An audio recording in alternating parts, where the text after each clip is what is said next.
So what is this bag of words is?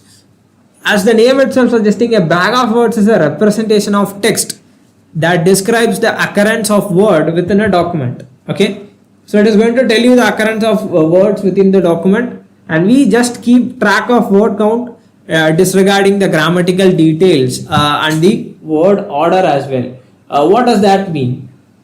It is called a bag of words because any information about the order or structure of the words in the document is disregarded. So you are just going to, maybe if you are collecting all the words in your sentence, you are just picking the word and putting into a bag. That's what we are doing here. So the model is not only concerned with whether known words occur in the document or not where in the document. It is not going to consider where you have in the document. So that is bag of words. It's one of the basic form.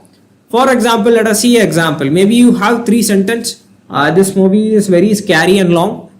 This movie is not scary and is slow. This movie is spooky and good. So we have three reviews from for a movie from three persons. You have three sentences. If you use bag of words, this is what will happen.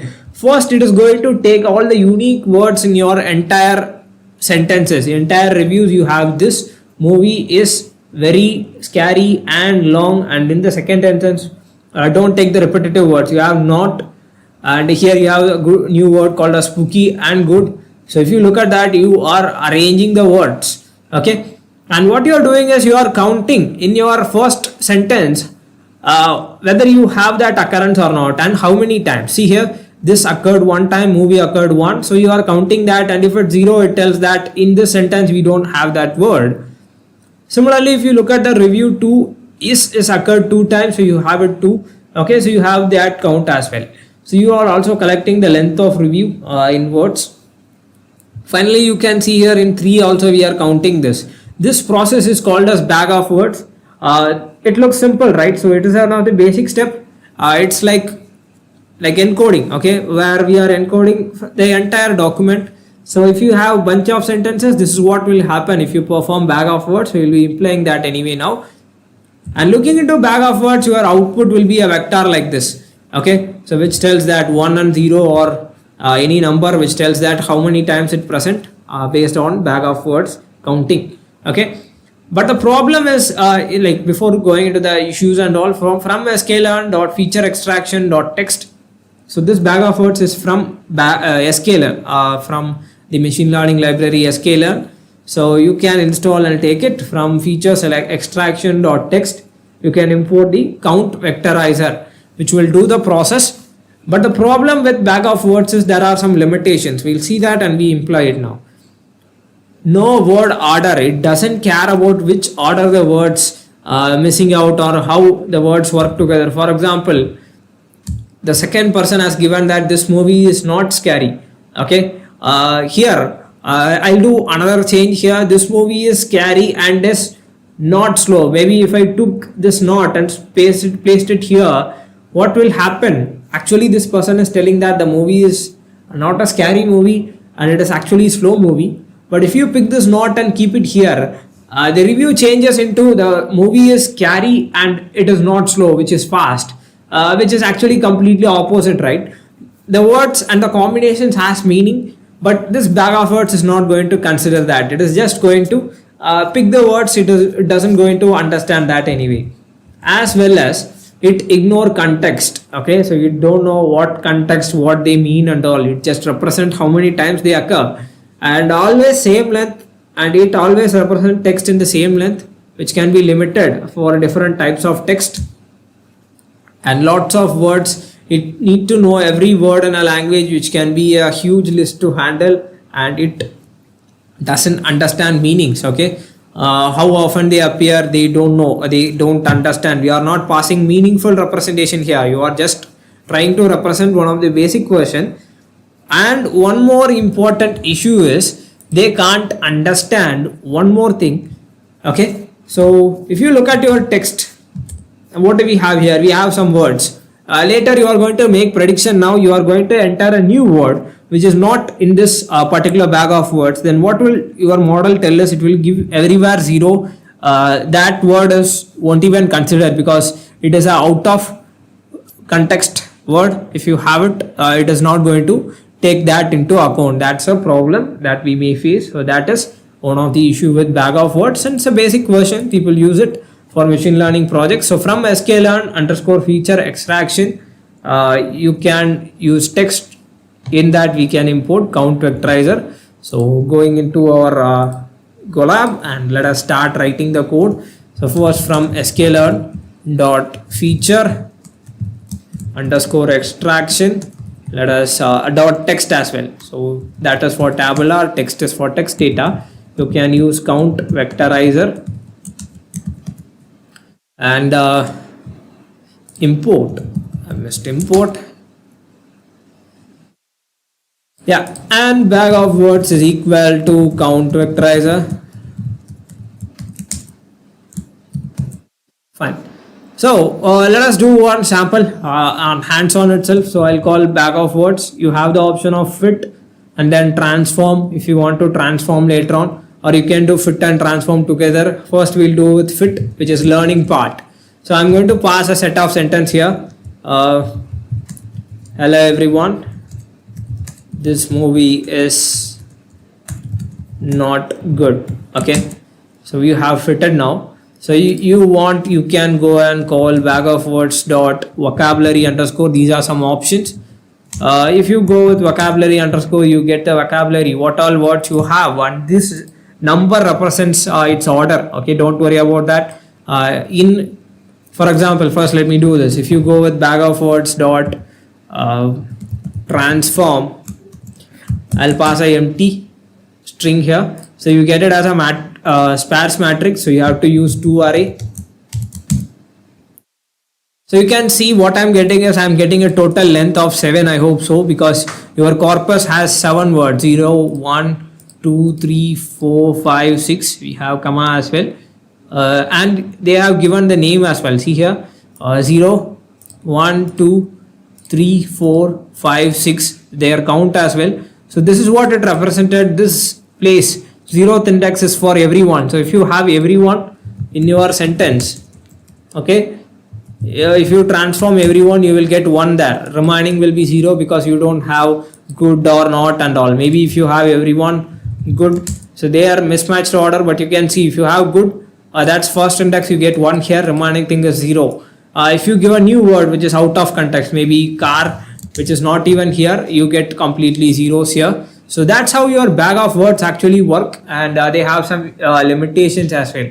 Okay, so like for example, practically what we do is we fit our data here. Maybe if you want to transform, you can also do it. So fit underscore transform, it will turn that into your data into matrix transform. Okay, so you can check 2 array. So this is the entire representation. Maybe if you have some other words, for example, hello guys, such a great movie. Okay, so now the corpus increases. If you look at the vocabulary, it increases. Okay, if you try to transform, you will be getting the sentence result as well, like this.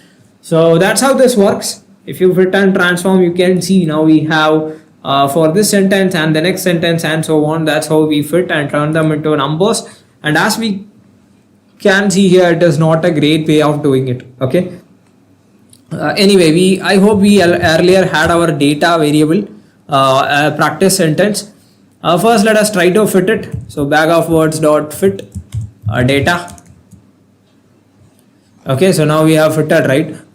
If you try to transform in this entire thing, so if you have a new word, transform, and let me pass a word which is, here we have Loki, right? So I'll pass Loki is Loki has bought a iPhone or Amazon product. Okay, so we turn them into array. Usually you will be turning them into array, so you get numbers. So we will be training our model with it. That's what the entire idea will be later on. So this is the corpus which we get when you try to turn them into array as well. So moving into the next one now. So this is bag of words. They have some limitation. So moving into the next one, which is the TF-IDF. So practical data, when we do look into the project in the next session, we will imply all these things practically with the proper data set.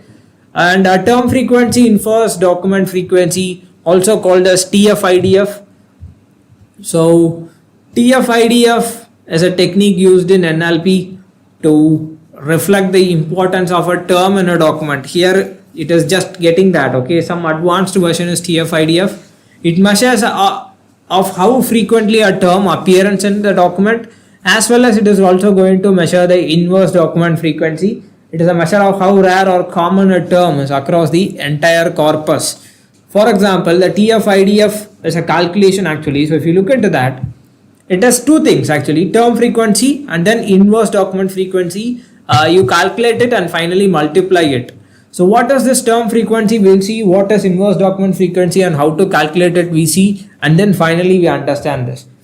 So term frequency, it is a measure of how frequently a term T appears in a document, and N is the number of times the term appears. Like for example, here the formula is if you have a word, you are going to count how many times it occur, okay, in the document D, and then divided by number of terms in that document. So if you calculate it, you will be getting the term frequency.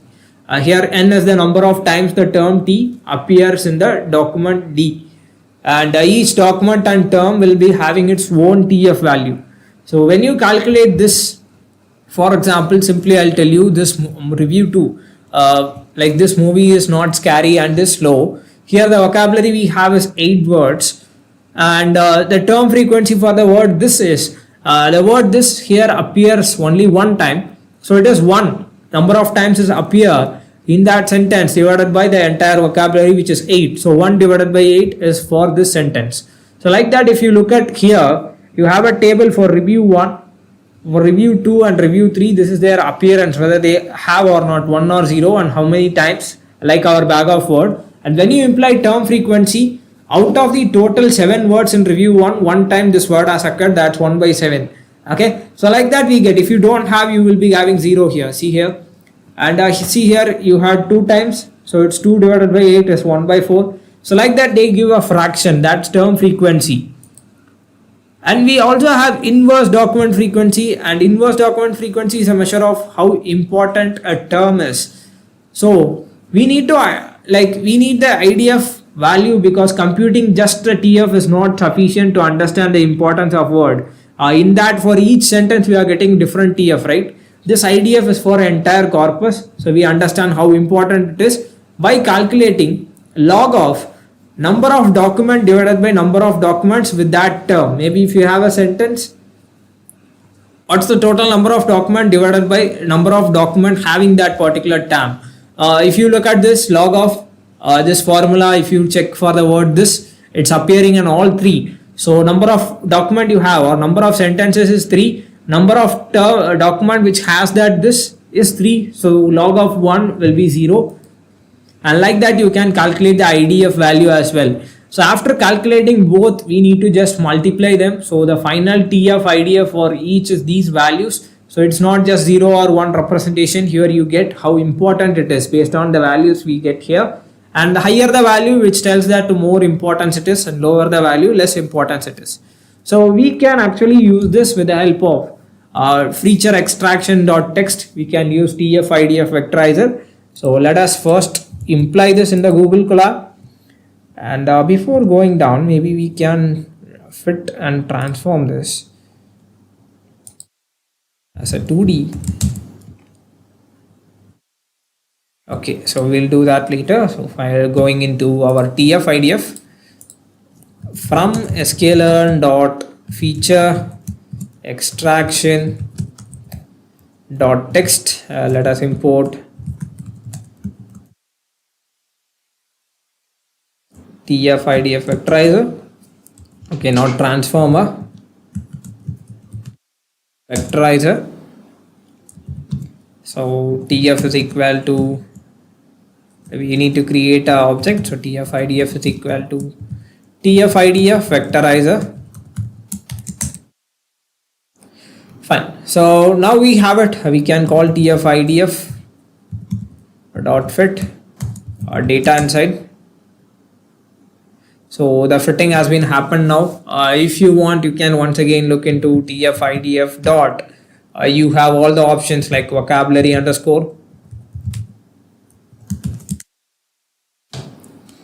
So you get their numbers exactly. So what it is, and what we can also do is this is their count corpus, and if you want, you can go with TF-IDF dot transform. Let us pass some sentences. Loki as, so you have to let us have it turn them into array as well. So for these, each word you will be getting 2Ds, because this is for the word Loki, you have one there, and for these words you are having them. So the TF-IDF is calculated, and finally you will be getting, which is different, right? So if you imply the same thing, if you are with your bag of words, let us call bag of words dot transform and pass this to array, you get it differently. Okay, so you get their presence a 1 and 0, and here they give the importance as well, whether it is importance or not. So that's the difference between the bag of words and the TF-IDF as well here. So if you want to know for each word how important it is, we can also do one more thing from the TF-IDF. For example, you can get TF-IDF dot get feature underscore names out. This can be done with bag of words as well. You will be getting a list of all your corpus. So I'll use for T in this get one by one, and I'll create a temporary variable. You can call TF-IDF vocabulary underscore because we need to get what exact position it holds. So we'll be getting a position of it, index, right? So I'll print T comma and then separate it with colon, and then I'll call TF-IDF has something known as IDF underscore. So it calculates and gives you the exact value. So if you do this, you will get the value for every one which you have in your sentence, the IDF value. So this is a thing which you can also do. So the final topic of this session, which is n-grams. So what does this n-grams is? N-grams, actually till now we have done the basic preprocessing. TF-IDF compared with bag of words will do better, and lot of deep learning or machine learning projects still work with TF-IDF, which is good. There are some very advanced version which is like word to vec and all, which we will see later after deep learning. With this we can comfortably do projects, but still there is a problem is the combination of words mean something, right? Here we have the meaning you are transferring, but still how one word is related, not good, not long. So this not is present, but we don't know whether it is telling the longness or slowness or about the movie. So for that we need combinations to be understand. That's where n-grams come into play. So n-grams are continuous sequence of words or symbols or tokens in a document, and in technical terms they can be related as the neighboring sequence of the items in a document. Maybe for example, we have n-grams, it is called because you can have 1 gram which is unigram or bigram or trigram and all. So the unigram of this sentence is I, comma reside, comma in, comma Bengaluru. If you go with bigram, then it is I reside in Bengaluru. So 2. 3. Trigram means I reside in Bengaluru. So it comes in combinations and it works, especially when you have something like this. For example, you can simply use it with our bag of words itself. Earlier we created bag of words, right? You can pass a n-gram range here. Okay. Maybe for example we pass it as 2,2. I'll tell you what the range, how to mention it. So we'll fit it. Okay. Now we don't have array for fitting. So we fit it with n-gram range 2,2. So if you look at bag of words dot vocabulary underscore, you get all the words, right? You will be getting, which is something like this, all the 2 combinations. But this is also a problem. You need to also have the single word and double word. That can be done if you go with 1,2. So you get single word as well as their combination. So if you fit with this, especially now, And if you get the vocabulary underscore, you get hello everyone, this every separate thing, and then their combination as well. Okay, if you look at this, if you want trigram, you can choose 1 comma 3 for triple combination, or 2 comma 3 if you want all the 2 and 3s, you get 1, then 2 and 3 as well. If you go with 3 comma 3, you get all the 3 combinations only. Hello everyone. Then this you will be getting triple combinations. So that's how we get. So once you have it, you can transform them as well, right? So the count increases. This can be done with TF-IDF as well. So we can pass the n-gram range is equal to, if you want 1 comma 3 will be good because you capture everything, right? So you get to the whole, now the vocabulary is big. You can see if you transform this, you get a lot of details because you are now passing the combinations as well as a parameter or a different word. And if you look at this, now you get the values for their combinations as well.